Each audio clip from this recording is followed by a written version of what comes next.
Ujambo na karibu katika Dira ya Kimichezo, nikutangazia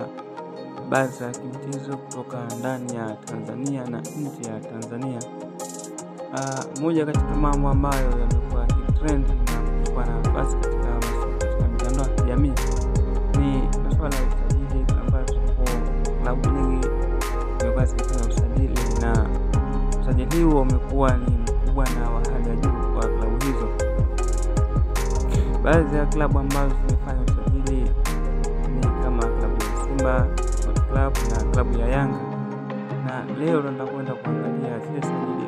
5 ambazo zimefanya katika klabu ya Yanga na sajili ambazo zimefanya katika klabu ya Simba. Tukianza na klabu ya Simba, moja katika sajili nzuri na ambazo watu wanategemea kuja kufanya vizuri katika kuendeleza na kuifanya timu kuwa bora ni usajili wa